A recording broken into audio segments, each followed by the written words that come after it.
was that are those some professors over there? There you go. We love our professors and teachers, don't we? But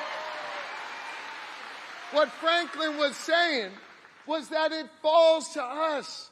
The job is ours. The responsibility is uniquely ours here in America and especially here in Pennsylvania.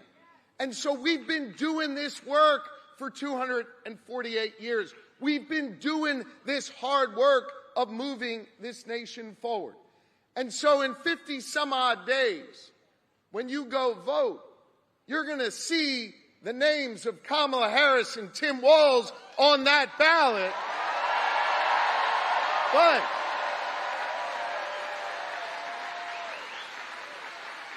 But even though their names are on the ballot, the truth is it's our rights and it's our freedom that's on the line, and we've got to do what our ancestors did before us and do this hard work necessary to protect this nation, to defend our freedom, to not just win an election, but keep moving this nation forward.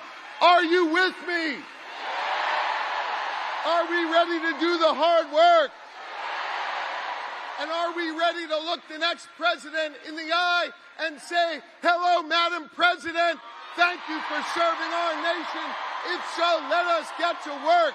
Thank you, Pennsylvania. Let's do it.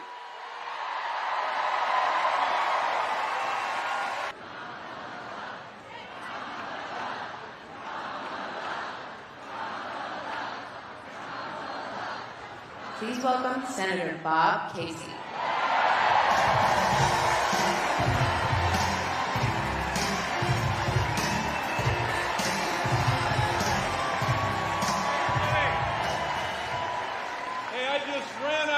Because we want to hear from Kamala. I got a couple things to say first, but first of all, I want to thank you all for being here, for packing this crowd in to welcome the next President of the United States, Kamala Harris. Now, I think I know the answer to this question. It's not a difficult one. This is a smart crowd. Are you ready to win this year? Are you ready to elect Kamala Harris and Tim Walz as President and Vice President? I knew that you would know the answers to those questions. But I want to start by thanking all of you for being here. If you're from Luzerne County, put your hand up. I'm from Lackawanna County. Thank you for letting me in here. And I won't go through every county in the Northeast, but I want to thank you. I want to thank you all for being here. And I think we all know, you all know by now, Kamala's story of public service.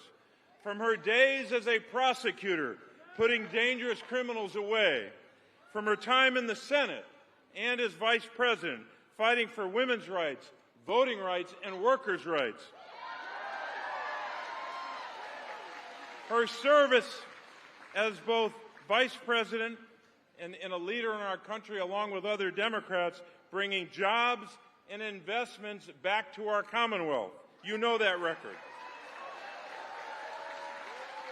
Kamala Harris has proven on day one that she's ready to be our President and our Commander-in-Chief. And as we saw in the debate the other night, she is ready to take on Donald Trump and win this election.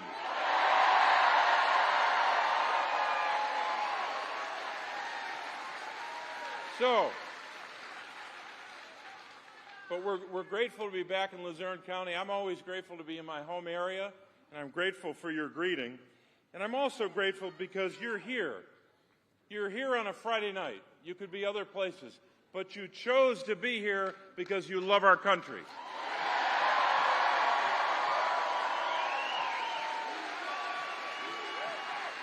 USA, that's right. That's right. That's right. USA, that's right. But we know that here in northeastern Pennsylvania, we share a history and a heritage of hard work and sacrifice. We care about our communities. We care about our neighbors. And we also care about our Commonwealth. We know that we have to work every day to make sure that our Commonwealth is a place that we celebrate and enrich every day of the week. That is, we work every day to make sure that it's a Commonwealth in life as well as in name, where we face our challenges together as one people. We face those challenges as Pennsylvanians and as Americans. And we've got some big choices to make this year, obviously in the presidential race, but I'm in an election myself. So, wanted to talk to you briefly. I wanted to talk to you briefly about this race and the choice before us. Now, you might know something about my opponent. He's worth only a couple $100 million. He ran the largest hedge fund in the world when he was living in Connecticut. And when he was trying to run for office in Pennsylvania, he kept telling people that he lived in Pennsylvania. He didn't live in Pennsylvania. He lied to the people of our state about where he lived. He also lied to the people of our state when he was running the last time about how he grew up. He said he, quote, started with nothing, unquote. He had a great upbringing like I did. We were lucky. His father was a university president. My father and mother gave me a secure life. But why would you try to invent a story about how you grew up? And why would you lie to the people about where you live? So, he doesn't understand our Commonwealth, and he doesn't understand the people that make our Commonwealth great. That's a big difference between us. Now, you know my record. It's a strong record of fighting for working families. And we're going to continue to fight those battles to lower costs, tackle the fentanyl crisis, and take care of our children, our seniors, veterans, and people with disabilities. That's what we're going to do. These are the people I've fought for my whole life, and I'm going to keep fighting for them every day.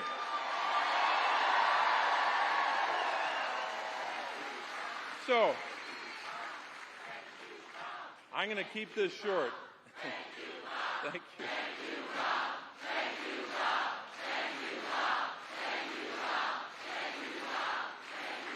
Thank you. I'm going to keep this short. If you want next year to have your United States Senator go to Washington and vote for a tax bill that will continue those big tax breaks for the largest corporations on the planet,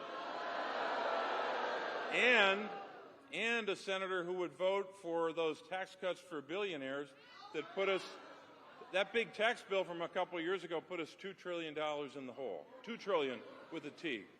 If you want someone to go to Washington on your behalf and vote for that big, budget-busting tax bill that'll jack up the debt, or you want a senator to go to Washington to vote to repeal the law, listen to this one. He wants to repeal the law that capped insulin at $35 a month. So I guess all those seniors here in Luzerne County who had their insulin costs capped because of work that I did, the president did, and the vice president did, right? And there's another cap coming in January, a cap on out-of-pocket costs for drug costs for seniors. That's coming in January. But if you want a senator who's going to vote for those big tax cuts for the most powerful and the wealthiest, and is going to vote to repeal that law and vote to repeal the infrastructure law, then I guess you should vote for the other guy. Pennsylvania's not going to do that. I'm going to win this race. Kamala Harris is going to win this race for President of the United States. So I'm going to go backstage, and I know she's only a couple of minutes away, but as I leave the stage, let's give her a hand, Kamala Harris, for being here so she can hear your applause. Hello.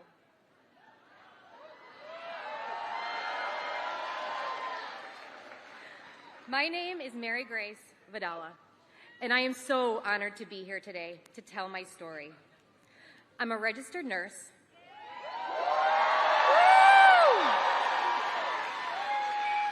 A Scranton native, and a lifelong Republican.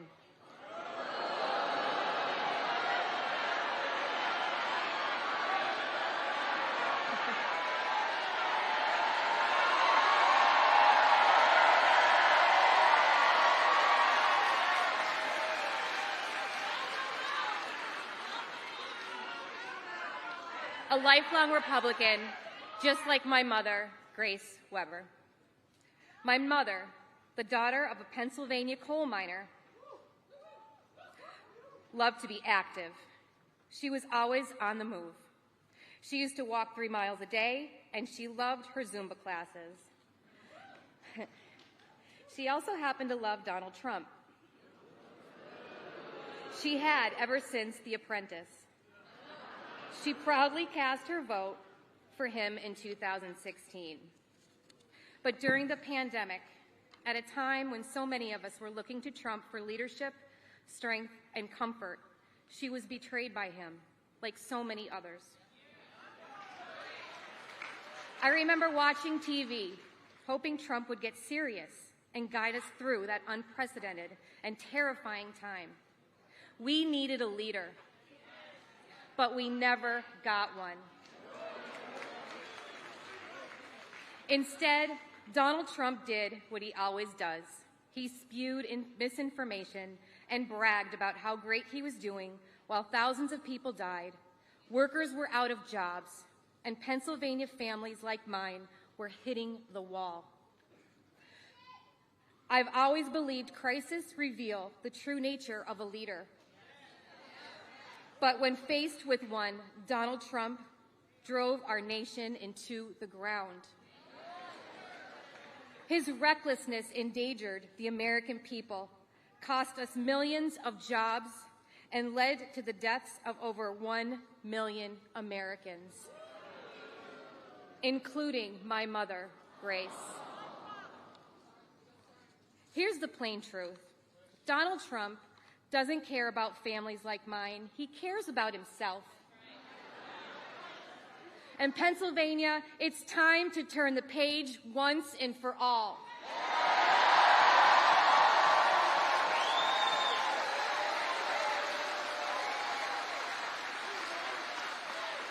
That is why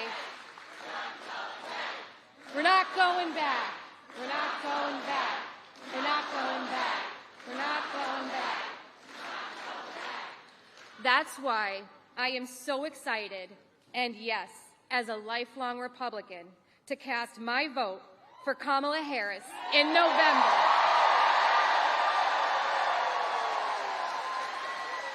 She is in this thing to help families like mine get ahead.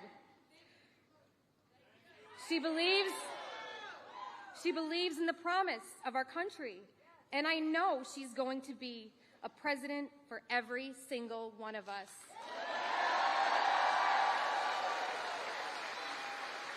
And I hope every single person tuning in will join me in voting for her this November. To turn the page, to protect our freedoms, to protect our democracy, and to build up the middle class. It is now my honor to introduce the next President of the United States and the definition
to be back in Pennsylvania. Hi, everyone.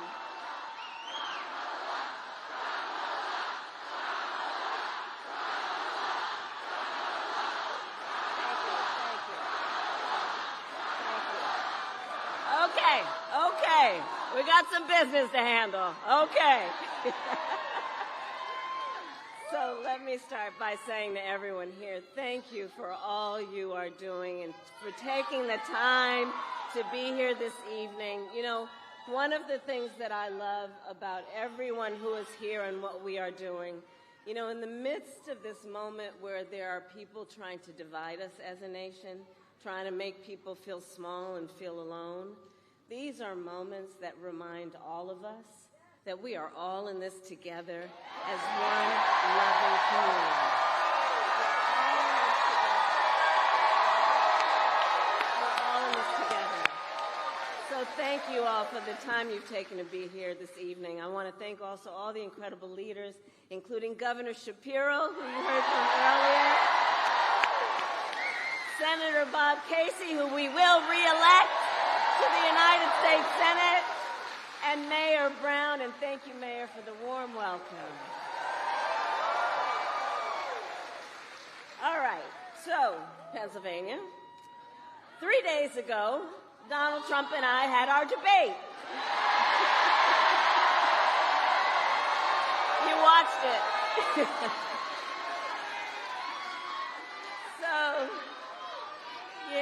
So here's the thing. So I take it many people here watched it. So you'll remember that night I talked about issues that matter to families across America, like bringing down the cost of living, investing in America's small businesses, protecting reproductive freedom, and keeping our nation safe and secure. But that is not what we heard from Donald Trump. Instead, it was the same old show, the same tired playbook we've heard for years, with no plan on how he would address the needs of the American people. Well, folks, it's time to turn the page. Turn the page.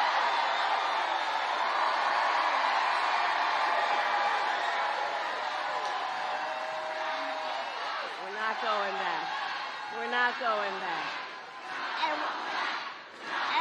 And we are not going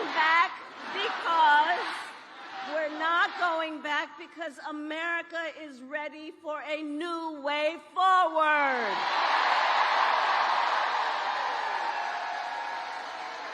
We are ready for a new generation of leadership that is optimistic about what we can do together.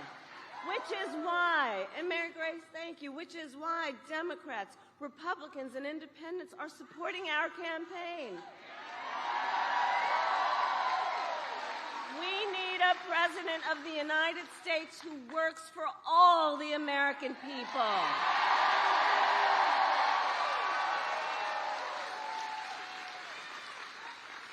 And that just stops with all the trying to divide us. Like, people are exhausted with that stuff. Exhausted. And, you know, my entire career, I have fought for the people. As a young courtroom prosecutor in Oakland, I stood up for women and children against predators who abuse them. As Attorney General of California, I took on the big banks and delivered $20 billion from middle-class families who faced foreclosure.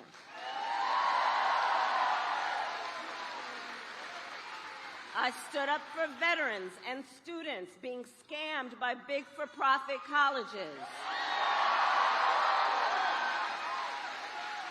For workers who are being cheated out of the wages they were due. For seniors facing elder abuse. And as Attorney General of a border state, I took on transnational criminal organizations like the Sinaloa cartel that traffic in drugs and threaten the safety of our communities.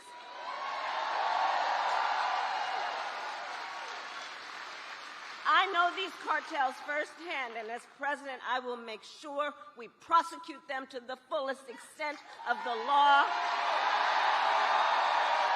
for pushing poison like fentanyl on our children.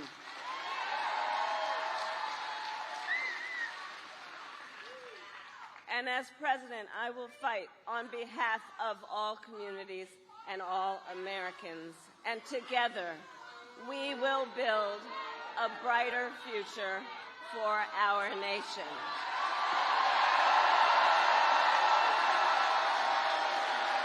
Together. Together.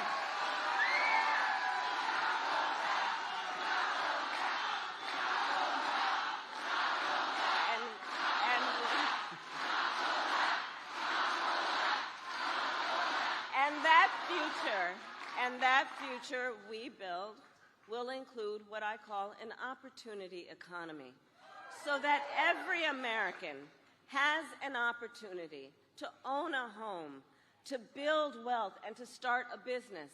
You know, I love our small businesses. So growing up, do we have small business leaders here? Raise your hand. Yeah, right?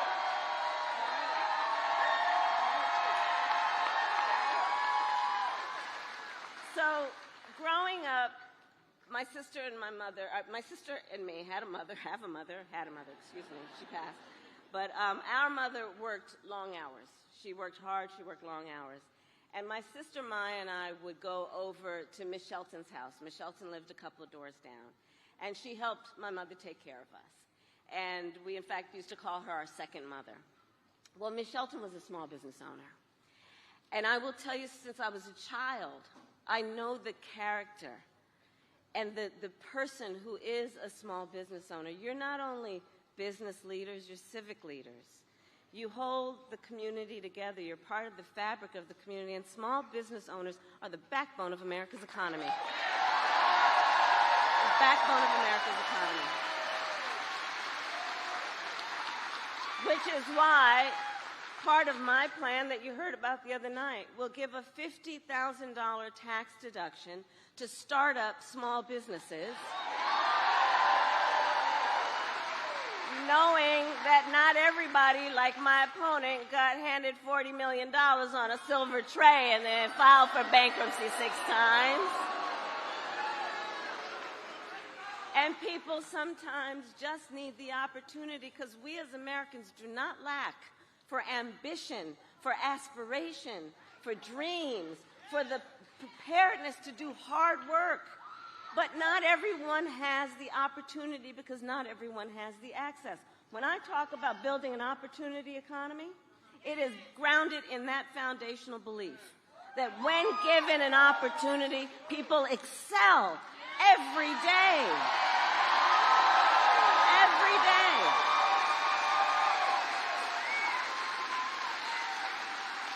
Part of my focus is on the fact that we need to build more housing in America. And so we are going to cut red tape and work with the private sector to build 3 million new homes by the end of my first term.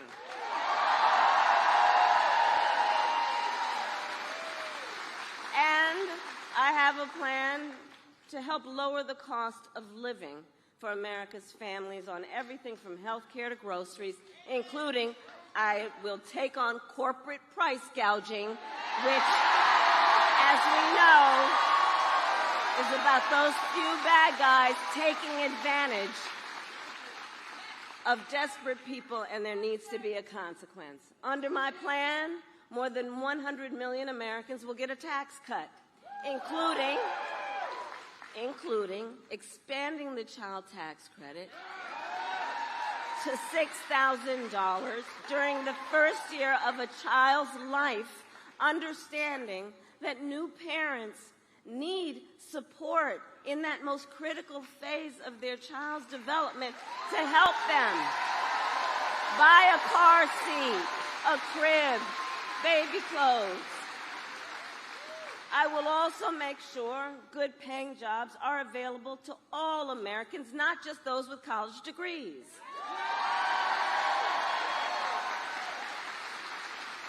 For far too long, our nation has encouraged only one path to success, a four-year college degree.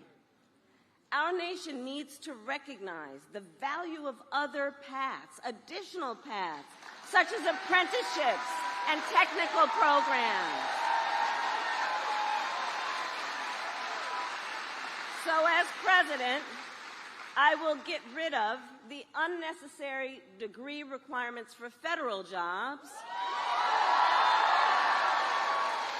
to increase jobs for folks without a four-year degree, understanding that requiring a certain degree does not necessarily talk about one's skills. And I will challenge the private sector to do the same.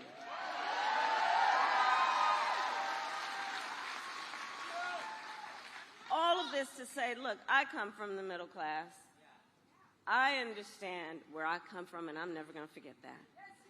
And I will always put middle-class working people first. It will always be my priority.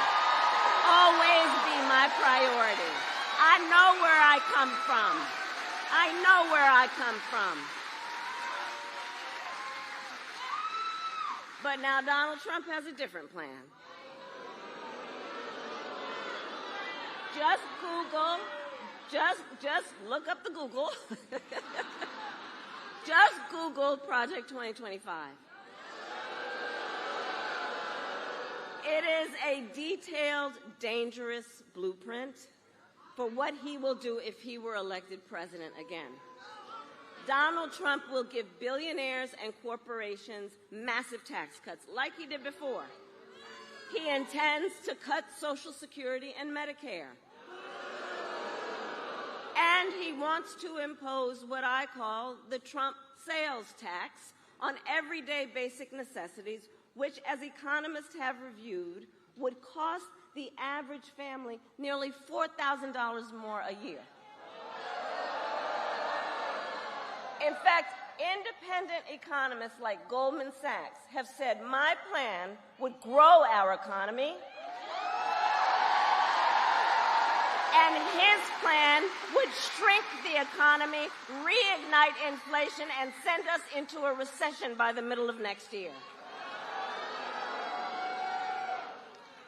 On top of all of this, Donald Trump intends to end the Affordable Care Act. And let's remember, like, we're not here with Trump amnesia. We remember.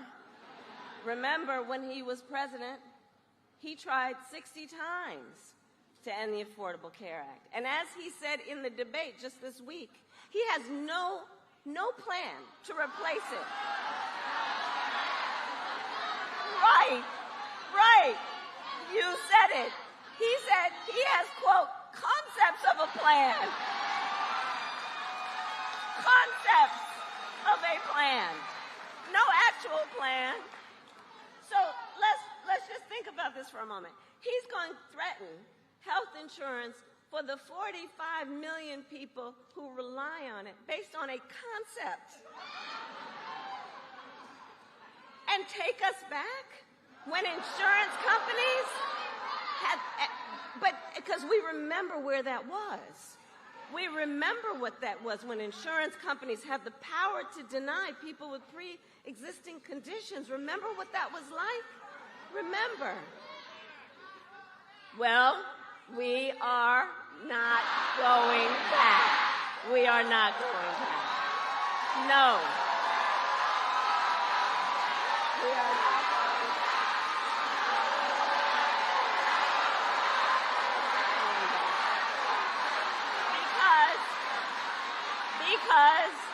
Because ours is a fight for the future.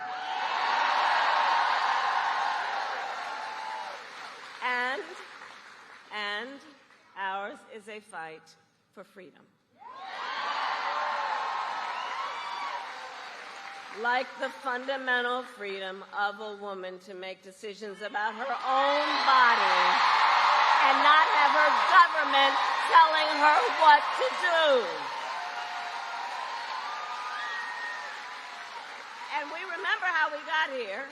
Donald Trump handpicked 3 members of the United States Supreme Court with the intent that they would overturn Roe v. Wade.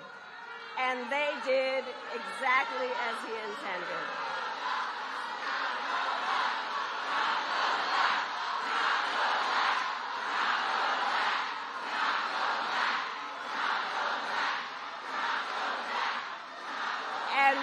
And we understand where we are. We understand where we are. Hey, listen. Now is the time to get a hostage deal and ceasefire. We have been working around the clock to get that done. And I respect your voice, but right now I am speaking.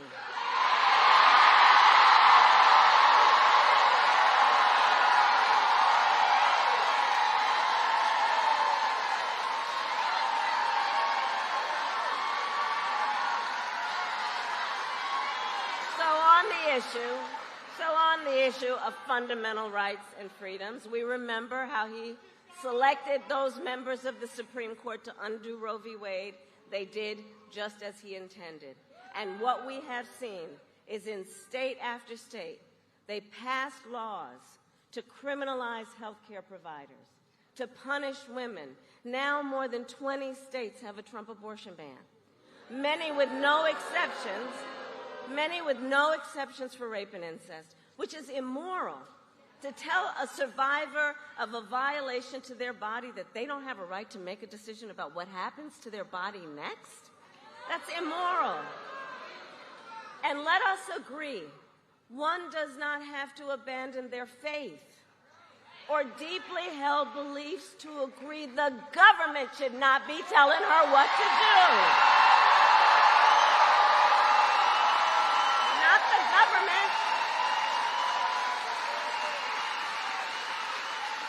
And I will tell you, when Congress passes a bill to restore reproductive freedom, as President of the United States, I will proudly sign it into law.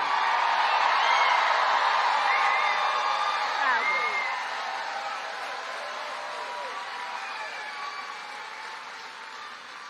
And I'm traveling our country, and I'll tell you, across our nation, we are witnessing a full-on assault on other hard-fought, hard-won fundamental freedoms and rights, like the freedom to vote, the freedom to be safe from gun violence, the freedom to join a union, and the freedom to love who you love openly and with pride.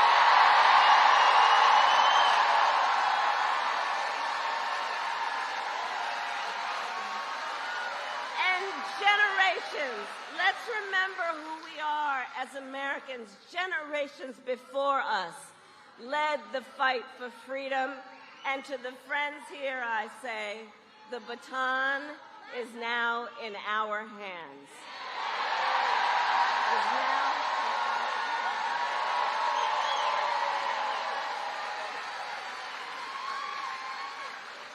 And so much is on the line in this election.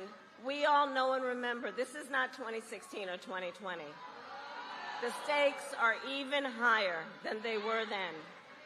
Because 2 months ago, the United States Supreme Court essentially told the former president that he will effectively be immune no matter what he does if he gets back into the White House.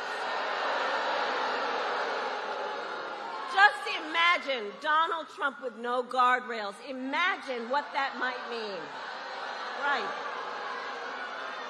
He who has vowed if reelected he would be a dictator on day one.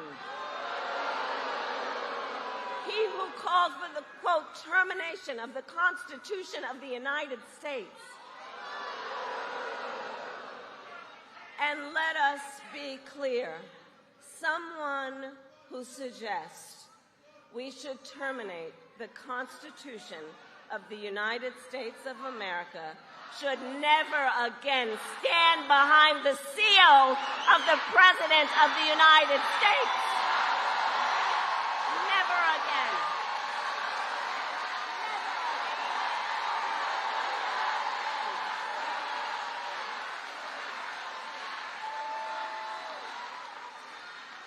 Pennsylvania, it all comes down to this.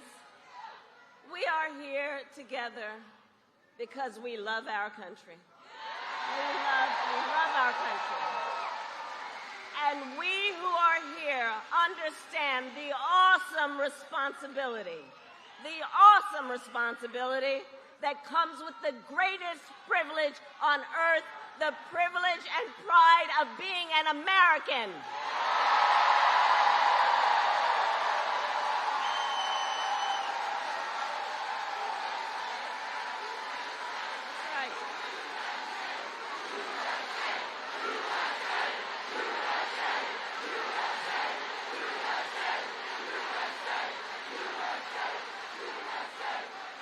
And I do believe it is the highest form of patriotism to fight for the ideals of our country and to fight to realize the promise of America.